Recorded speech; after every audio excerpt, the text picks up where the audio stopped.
Daniel sat on the wooden bench, his fingers resting on the cold piano keys. The evening rush was starting and people were walking past him like he was invisible. Some were on their phones, others were rushing to catch their trains, and a few were talking loudly with their friends. Nobody stopped. Nobody looked. That's just how it was. He'd been playing on this street corner for almost 3 years now. Same spot, same piano, same hope that today might be different. The piano wasn't even his. It belonged to a coffee shop owner who let him use it as long as he brought in some customers. Most days it worked. People would grab their coffee, listen for a minute, maybe drop $1 or $2 in his tip jar, then leave. Daniel played everything. Classical music from hundreds of years ago, jazz from the old clubs, pop songs that everyone knew, even movie soundtracks. Whatever made people stop and listen, whatever kept some money coming in, because that's what it was really about: money, rent, food, survival. He wasn't supposed to be here. That's what made it harder. 10 years ago, he had graduated from one of the best music schools in the country, top of his class. His professors said he had something special. They said he could be great. They said a lot of things that didn't matter anymore. Life had other plans. His student loans were crushing him. Over $100,000 in debt before he even played his first professional concert. Then his mom got sick, really sick. The kind of sick that drains bank accounts and breaks families. He'd used every penny of the scholarship money he'd saved, sold everything he owned, and even borrowed from friends he could never pay back. When she died, he was alone, broke, broken, and terrified. The stage fright had always been there, hiding in the background, but after everything fell apart, it became impossible to control. The thought of walking onto a big stage with hundreds of eyes watching him made his heart pound so hard he thought it might explode. His hands would shake. His mind would go blank. He'd tried medication, therapy, breathing exercises. Nothing worked, so here he was. 32 years old, playing on a street corner for spare change. He started another song, something soft and slow, a piece by Chopin that always made him feel something deep in his chest. His fingers moved across the keys like they had a mind of their own. He didn't have to think about it anymore. The music just flowed out of him. An old man walking a small dog stopped for a moment. He smiled, nodded his head to the rhythm, then kept walking. A teenage girl paused to film him on her phone for about 10 seconds before getting bored and scrolling to something else. A businessman in an expensive suit walked right past without even turning his head. This was normal. This was every day. Daniel lived in a tiny apartment about 20 minutes away. The ceiling leaked when it rained. The heater barely worked in winter. His neighbors were loud at all hours. But it was cheap, and cheap was all he could afford. Between playing on the street and giving piano lessons to kids whose parents paid him $20 an hour, he made just enough to survive. Just enough to not give up completely.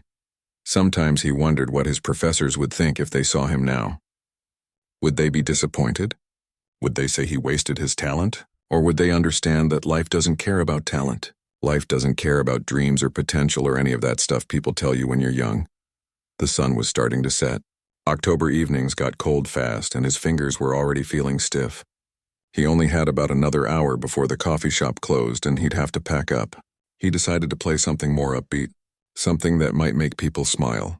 He switched to a jazz standard.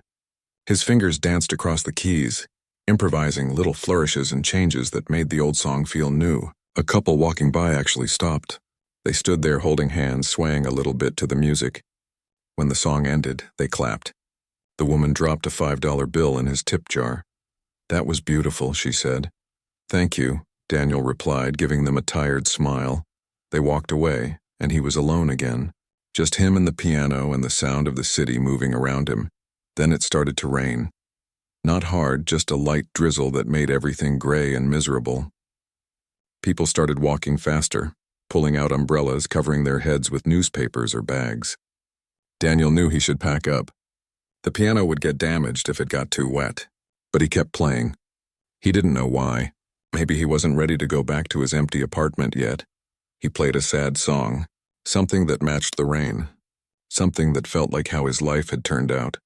That's when he noticed her, a woman in her 50s, dressed in a long coat and carrying an expensive-looking purse, was standing under the awning of a nearby building. She wasn't rushing like everyone else. She was just standing there listening. Her eyes were closed. Daniel kept playing. He poured everything into the music. All the disappointment, all the broken dreams, all the nights he'd cried alone in his apartment wondering what the point of any of it was. The piano became his voice, saying everything he couldn't put into words. When the song ended, he looked up. The woman was walking toward him. She didn't say anything at first. She just reached into her purse and pulled out a business card. She placed it carefully in his tip jar, on top of the few crumpled bills and coins that were already there. "Call me," she said. Her voice was kind but serious. Before he could respond, she turned and walked away, disappearing into the crowd of people rushing home in the rain. Daniel stared at the business card. Even in the dim light, he could read it clearly. Patricia Morrison, General Manager, the Grand Metropolitan Theater. His heart started beating faster. The Grand Metropolitan was one of the most famous theaters in the city. Big orchestras played there. Famous pianists performed there. It was the kind of place he used to dream about playing when he was still a student, when he still believed dreams could come true. Why would the general manager of that theater give him her card? The rain was getting heavier. Daniel quickly covered the piano with the tarp he kept nearby and grabbed his tip jar. He looked at the business card again, making sure it was real, making sure he hadn't imagined it. He put it carefully in his wallet and started walking home. His mind was racing. Should he call? What would he even say? Maybe it was a mistake. Maybe she felt sorry for him and just wanted to give him some charity work. Or maybe, just maybe, this was the chance he'd been waiting for. He didn't know. But as he walked through the rain toward his broken-down apartment for the first time in years, Daniel felt something he'd almost forgotten existed. Hope. Daniel stared at his phone for 3 days straight. The business card sat on his kitchen table, mocking him. Every time he picked up the phone to call, his hands started shaking. What if it was a joke? What if she didn't remember him? What if he called and made a fool of himself? On the 4th day, his landlord knocked on his door asking for rent. Daniel was 2 weeks late. Again. He looked at the business card one more time, took a deep breath, and dialed the number. "Patricia Morrison's office," a voice answered. "Professional. Busy. Hi, my name is Daniel. I play piano on 5th and Main. Ms. Morrison gave me her card and told me to call." There was a pause. "Hold, please." The waiting music was classical. Of course it was. Daniel's leg bounced nervously as he waited. Maybe she wouldn't remember. Maybe this was a mistake. "Daniel?" Patricia's voice came through, warm and direct. "I was hoping you'd call. Can you come to the theater tomorrow at 2? "Yes, absolutely. Should I bring anything?" "Just yourself. And be prepared to play." The line went dead. Daniel couldn't sleep that night. He played through pieces in his mind, his fingers moving on invisible keys. What would they want to hear? What if he messed up? The stage fright was already creeping in, making his chest tight. The next day, he put on his only decent outfit. A button-up shirt that was a little wrinkled and pants that were a little too big. He'd lost weight over the years. Stress and cheap food did that. He looked at himself in the mirror and barely recognized the person staring back. The Grand Metropolitan Theater was even more impressive in person. Marble columns, gold trim, chandeliers that probably cost more than he'd make in 10 years. Daniel felt completely out of place. The receptionist directed him to the main hall. When he walked in, his breath caught in his throat. The theater was enormous. Red velvet seats stretched back in rows. Balconies wrapped around the sides. And in the center of the stage sat the most beautiful grand piano he'd ever seen. Patricia was standing near the front row, talking to a man in an expensive suit. When she saw Daniel, she waved him over. "Daniel, this is Richard Wellington, our artistic director." Richard looked Daniel up and down. His expression said everything. This street performer was supposed to solve their problem? Really? "Ms. Morrison, I'm not sure about this," Richard said, not even trying to hide his doubt. "Just let him play," Patricia replied firmly. Daniel's heart was pounding. He could feel Richard's judgment like a weight on his shoulders. He walked up to the stage, his legs feeling like jelly. The piano was perfect, perfectly tuned, perfectly maintained. Nothing like the beaten-up instrument he played every day. He sat down and put his fingers on the keys. For a moment, everything went quiet in his head. Then he started to play. He chose Rachmaninoff, one of the hardest pieces ever written. His professors used to say he played it better than anyone they'd ever taught. His fingers flew across the keys and suddenly he wasn't in the theater anymore. He was somewhere else. Somewhere the music took him where nothing else mattered. When he finished, the silence in the theater was deafening. Patricia had tears in her eyes. Even Richard looked shocked. That was... Patricia started but couldn't finish. Richard walked closer to the stage, his arms crossed. Anyone can learn one difficult piece. That doesn't mean he's right for what we need. Daniel's heart sank. Of course, it wasn't enough. It was never enough. Patricia explained the situation. Their main pianist had been in a car accident. Broken hand, broken wrist. He wouldn't be able to play for months.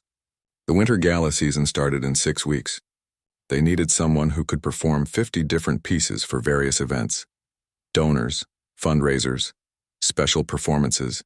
The theater was counting on it. The pay is $15,000 for the season, Patricia said. It's not much for the amount of work, but it's what we can offer. $15,000. That was more money than Daniel had seen in years. That could pay his rent for months, pay off some debts, maybe even let him breathe for a minute. I can do it, he said quickly. Richard laughed. Not a friendly laugh.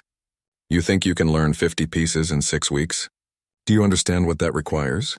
I do. I graduated from Juilliard. I can do this. That made Richard pause. Juilliard? Then why are you playing on street corners? The question hung in the air like an accusation. Daniel felt his face get hot. How do you explain your whole life falling apart in one sentence? Things happened, was all he could manage. Richard pulled out a folder. Fine, here's the list. 25 pieces. You have 2 weeks to learn them perfectly. We're having a preview event for our board members and major donors. If you can perform these without mistakes, the job is yours. If you mess up... He didn't need to finish the sentence. Daniel took the folder. His hands were shaking. When he opened it and saw the list, his stomach dropped. Chopin, Beethoven, Mozart, Debussy, contemporary composers he'd barely heard of. Jazz arrangements, classical pieces, different styles, different time periods. Some of these he'd never played before. It was designed to be impossible. Richard was watching him closely. Too much? Daniel looked up. He could see it in Richard's eyes. The man wanted him to fail, wanted to prove that Patricia was wrong for bringing in some nobody from the street. I'll be ready, Daniel said, trying to keep his voice steady. Patricia walked him out. At the door, she put her hand on his shoulder. I know what Richard's doing. He doesn't think you can handle it. But I heard something in your playing today. Something real. Something we need. Why are you helping me? Daniel asked. She smiled sadly. Because I've walked past you for 2 months. I've heard you play in the rain, in the cold when nobody was listening. That kind of dedication, that kind of passion, you can't fake it. Don't let Richard intimidate you. Just play like you did today. The next 2 weeks were brutal. Daniel stopped taking students. He stopped everything except playing piano. He rented practice time at a community center for 12 hours a day. His fingers bled. He wrapped them in bandages and kept playing.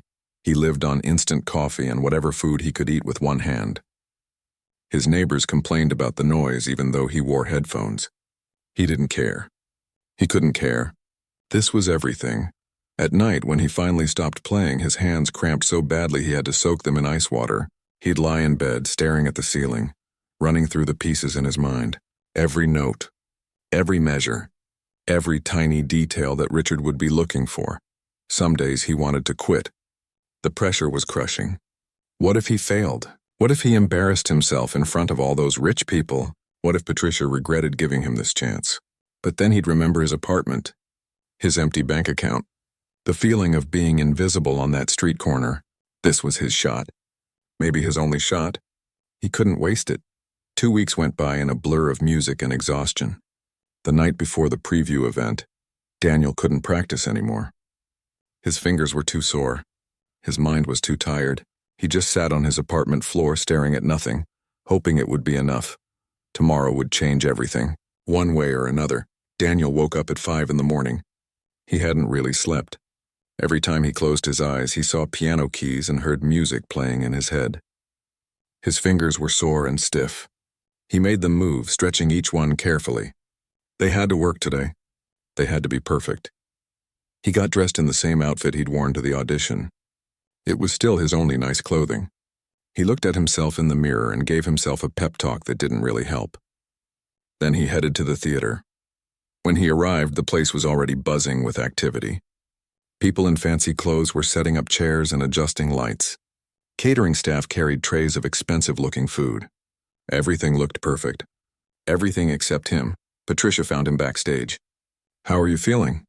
"Terrified," Daniel admitted. She smiled. "Good, that means you care. Just remember what I said. Play like you did at the audition. Play like you do on the street when you think nobody's watching. What if I mess up? Then you mess up. But I don't think you will." Daniel wished he had her confidence. The theater started filling up around 7. Through a gap in the curtain, Daniel watched them come in. Board members in suits and expensive dresses. Donors who probably gave more money in a year than he'd see in his lifetime.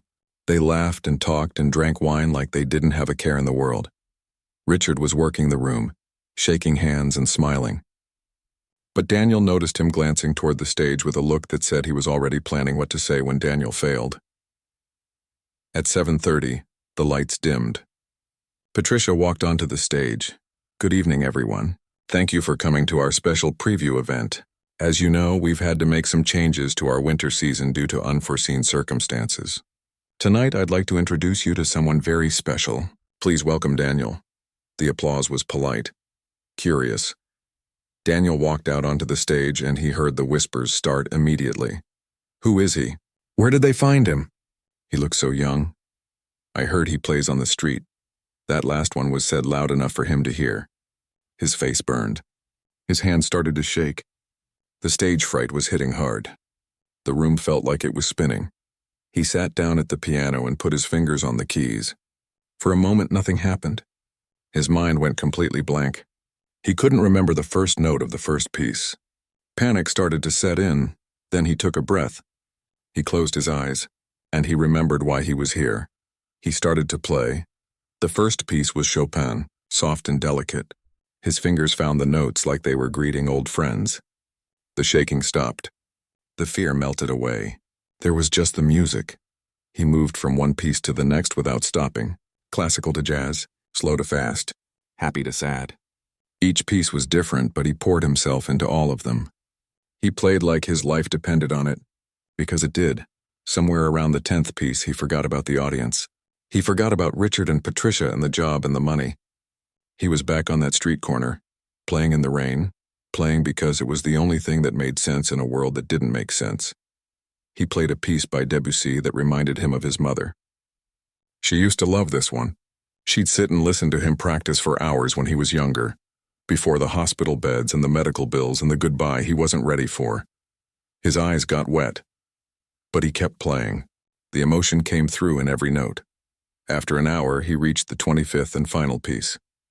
He'd saved the hardest one for last, a modern composition that mixed classical structure with jazz improvisation. It was technically brutal. One wrong note and the whole thing would fall apart. He played it perfectly. When he finished, the theater was completely silent. Daniel opened his eyes and looked out at the audience. Some people had their mouths open. Others had tears running down their faces. Nobody was whispering anymore. Then someone started clapping. Then another person. Then everyone was standing, applauding so loud it echoed off the walls. Daniel stood up, not quite believing what was happening. He took a small bow, his legs still shaky, and walked off the stage. Patricia was waiting in the wings. She hugged him tight. "That was incredible. I knew you could do it." Richard was there too. He looked different now. The smugness was gone. "That was," he started, then stopped. "I need to speak with you." Daniel's heart sank. Here it comes. The criticism. The reasons why it wasn't good enough. But Richard surprised him. "I was wrong about you. Completely wrong. I've been in this business for 30 years and I've heard thousands of pianists. What you just did out there, that was something special. Does that mean I have the job?" "It means you have the job," Richard confirmed. "If you want it." "I want it." People started coming backstage. Board members wanted to meet him. Donors wanted to shake his hand. An older woman in a diamond necklace told him she'd been moved to tears. A man in an expensive tuxedo asked if he gave private lessons. Daniel felt like he was in a dream. A good dream. the kind he used to have before life taught him not to hope for things. Then an older gentleman pushed through the crowd. He was probably in his 70s, distinguished-looking with gray hair and sharp eyes. He walked right up to Daniel and stared at him. "You played an original composition tonight. The last piece. Where did you learn it?" Daniel was confused. "I didn't play anything original. That was a piece by Thomas Chen, modern composer." The man's eyes widened. "Thomas Chen, and what's your full name?" "Daniel Chen. Thomas is your father?" "Was. He died when I was 15. The man's face went pale. "My name is Dr. Robert Steinberg. I was on the music faculty at Juilliard when your father taught there." I knew him well. The room seemed to tilt. Nobody had mentioned his father in years. Daniel had spent so long trying to live up to his legacy, and then trying to escape it, that he'd almost forgotten other people remembered him. "Your father was one of the most brilliant composers and pianists I ever knew," Dr. Steinberg continued. "When he died, the whole music community mourned. And then you came along. I was on the committee that gave you the prestigious Young Pianist Award 12 years ago. You were only 20. We all thought you were going to change the world of classical music." The room had gone quiet. Everyone was listening. Richard's face had turned white. "The Young Pianist Award? That's one of the most prestigious honors in the country. Only given once every 10 years. $15,000, Dr. Steinberg said, looking at Patricia. "That's what you're paying him for the season?" Patricia looked embarrassed. "It's all we could afford." "That's insulting for someone of his caliber," Dr. Steinberg said firmly. "Daniel, what happened to you? Why aren't you performing at concert halls around the world?" Daniel felt all eyes on him. The truth felt too big, too messy to explain. But he was tired of hiding. "My mom got sick. Cancer. I used the award money and everything else to try to save her. It wasn't enough. After she died, I couldn't play anymore. Not on big stages. The anxiety was too much. So I ended up on street corners." The silence was heavy. Dr. Steinberg put his hand on Daniel's shoulder. "Your father would be proud of what you did for your mother, and he'd be proud of what you did tonight." Richard stepped forward. "Daniel, I think we need to renegotiate your contract." The next morning, Daniel sat in Patricia's office staring at a new contract. The number on the paper didn't look real. $50,000 for the season, plus room and board if he needed it, plus health insurance, plus a permanent position as the theater's resident pianist after the season ended. "This is too much," Daniel said quietly. Richard, who was sitting across from Patricia's desk, shook his head. "It's not enough. After last night, I made some calls. I spoke with the board. We all agree that you're exactly what this theater needs, not just for the winter season. For the future." Patricia smiled. "Dr. Steinberg also made a very generous donation this morning. He specifically requested that it go toward your salary and a new scholarship fund." "Scholarship fund? We want to create something in your mother's name," Patricia explained. "For talented music students who face financial hardship. Dr. Steinberg said your father would have loved that idea." Daniel's throat tightened. He couldn't speak for a moment. His mother had always supported his music, even when they could barely afford groceries. She'd worked 2 jobs so he could take piano lessons. She'd believed in him when nobody else did. "I don't know what to say." "Say yes," Richard urged. "Sign the contract and let's get to work. We have 5 weeks until opening night." Daniel signed. His hand was shaking so badly the signature looked like a child had written it. But it was done. His life had just changed in ways he still couldn't fully understand. The next few weeks were intense. Daniel practiced every day, sometimes for 10 or 12 hours straight. But it was different now. He had a proper practice space. He had a beautiful piano. He had people who believed in him. Richard worked with him on stage presence and dealing with nerves. Patricia helped him pick out proper performance clothing. The other musicians at the theater welcomed him like family. For the first time in years, Daniel didn't feel alone, but the anxiety was still there. Lurking, waiting. 3 weeks before opening night, Daniel had his first panic attack during rehearsal. He was playing through a complicated piece when suddenly his chest got tight. He couldn't breathe. His vision went blurry. His hands froze on the keys. Patricia rushed to the stage. "Daniel, what's wrong?" He couldn't answer. He was gasping for air, his whole body shaking. They helped him backstage. A doctor who was volunteering at the theater checked him over. "Panic attack," she confirmed. Has this happened before? Daniel nodded, still trying to catch his breath. Richard looked worried. Can he still perform? That depends on him, the doctor said. She turned to Daniel. You need to find ways to manage this. Medication, therapy, breathing techniques. Whatever works for you, but you can't ignore it. That night, Daniel couldn't sleep. What if he had a panic attack during a real performance? In front of hundreds of people? He'd ruin everything. Let everyone down. Prove that he wasn't cut out for this after all. The next day, Patricia knocked on his practice room door. Can we talk? She sat down next to him on the piano bench. I want to tell you something. Something I don't usually share. Daniel waited. 20 years ago, I was a singer, opera. I was good. Really good. I performed at some of the best opera houses in Europe. Then one night, during a performance in Vienna, I froze, right in the middle of an aria. I couldn't remember the words. I couldn't make a sound. I just stood there on stage while hundreds of people stared at me. What did you do? I ran off stage. Quit performing that same night. Spent the next 5 years thinking I'd thrown away my career. But then I realized something. Just because I couldn't perform anymore didn't mean I couldn't be part of the music world. So I became a manager. And honestly, I'm happier doing this than I ever was singing. Why are you telling me this? Because I see myself in you. The fear, the doubt. But here's the difference. You fought your way back. You kept playing even when nobody was watching. That takes more courage than anything I ever did. She put her hand on his shoulder. The panic attacks don't make you weak. They make you human. Don't let them convince you that you don't belong here. Daniel felt tears building up but forced them back. What if I mess up during a real show? Then you mess up, and we'll deal with it. But Daniel? I don't think you will. Opening night arrived faster than Daniel expected. The theater was sold out. Every seat filled. The local news was there. Music critics from major newspapers. Important people from the classical music world. Dr. Steinberg was in the front row. Backstage, Daniel was a wreck. He'd thrown up twice. His hands wouldn't stop shaking. Richard found him pacing in his dressing room. I can't do this, Daniel said. There are too many people. What if I freeze? What if I have another panic attack? Richard sat down and looked him in the eye. Do you remember what you told me when I gave you that impossible list? You said I'll be ready, and you were. You've practiced these pieces 1,000 times. You know them better than you know your own name. But what if... Stop, Richard interrupted. What if this? What if that? You can spend your whole life asking what if. Or you can walk out on that stage and show everyone what you're capable of. Your choice. Daniel took a deep breath, then another.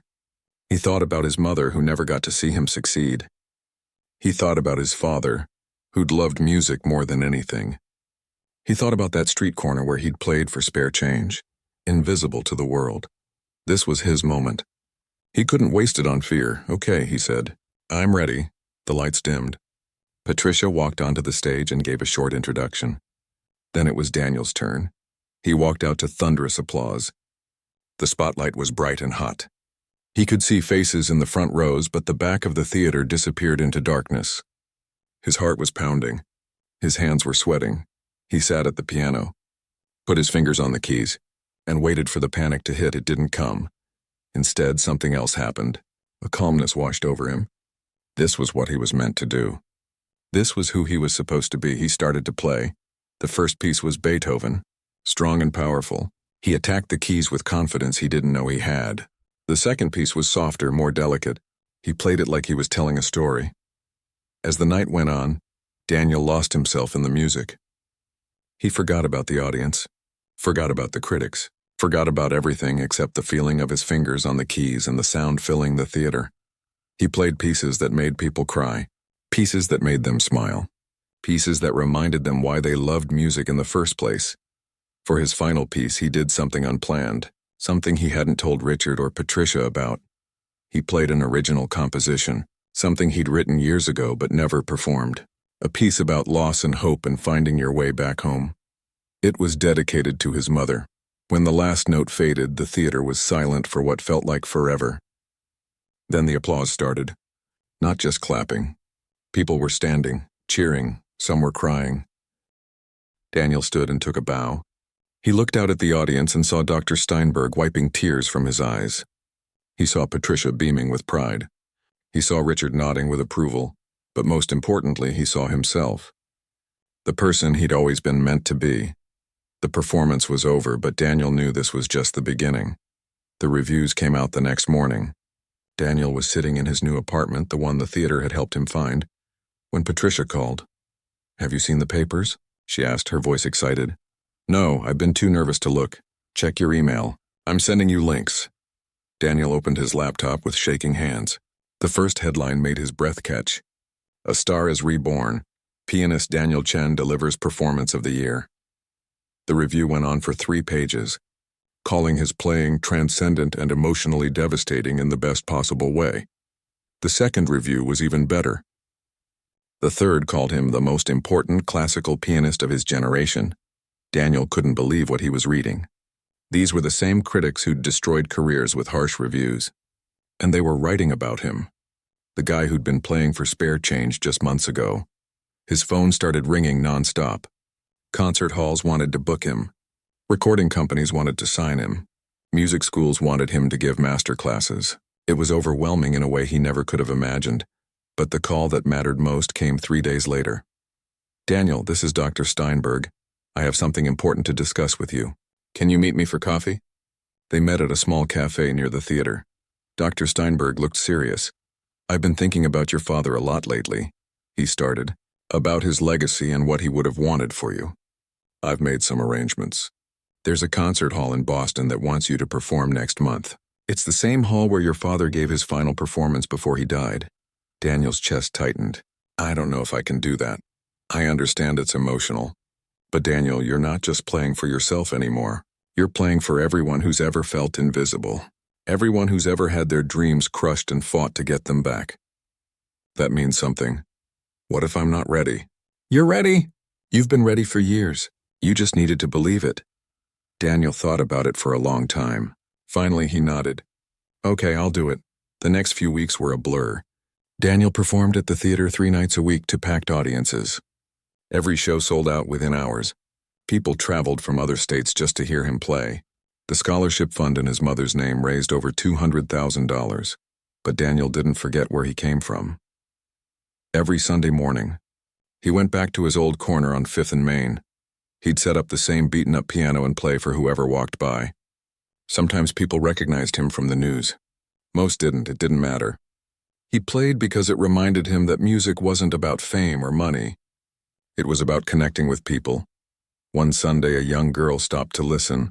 She was maybe 12 years old, carrying a backpack and looking tired. When Daniel finished the song, she walked up to him.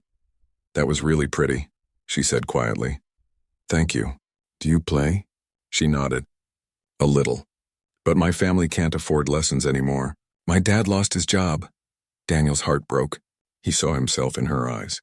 The hunger to learn, the fear that it might never happen. "What's your name?" "Sophie." "Well, Sophie, I teach lessons on Sunday afternoons. Would you like to be my student? No charge." Her eyes went wide. "Really?" "Really. Give me your parents' phone number. I'll call them." Sophie became his first scholarship student. Then there were more. Kids from families who couldn't afford expensive lessons. Kids who loved music but never thought they'd have a chance to learn properly. Daniel taught them all. The concert in Boston arrived too quickly. Daniel stood backstage at the historic hall, staring at a photograph of his father that hung on the wall. He'd been so young in the picture, full of life and passion and dreams. "I hope I make you proud," Daniel whispered to the photo. Richard appeared beside him. "Nervous?" "Terrified. This hall means everything to my father's legacy. What if I mess it up?" "You won't. You know why?" "Because you're not trying to be your father. You're being yourself, and that's enough." The concert started at 8. Daniel walked onto the stage and the applause was deafening. He recognized some faces in the crowd. Patricia was there, Dr. Steinberg, his former professors from Juilliard, Sophie and her parents, even some of the people he used to play for on the street corner. But the seat that caught his attention was in the front row. It was empty except for a single white rose. Patricia had placed it there in memory of his mother. Daniel sat at the piano and took a deep breath. Then he began to play. He played everything. Classical pieces his father had loved. Modern compositions that showed where music was going. Jazz that made people smile. And finally, another original piece. This one was different from what he'd played at opening night. This one was about second chances, about falling down and getting back up, about being invisible and finding your voice again, about loss and love and hope. As his fingers moved across the keys, Daniel realized something. He'd spent so many years thinking he'd failed, that he'd wasted his talent and disappointed everyone who believed in him. But that wasn't true. Every struggle had led him here, every night playing on that street corner, every moment of doubt, every panic attack, every time he wanted to quit but didn't. It all mattered. It all meant something. When he played the final note, the silence in the hall felt sacred. Then the standing ovation started. It went on for 10 minutes. People were crying, cheering, calling his name. Daniel stood and bowed. He looked at that empty seat with the white rose and felt his mother's presence. She was proud of him. He knew it. After the concert, people crowded around him, but the person he wanted to talk to most was Sophie.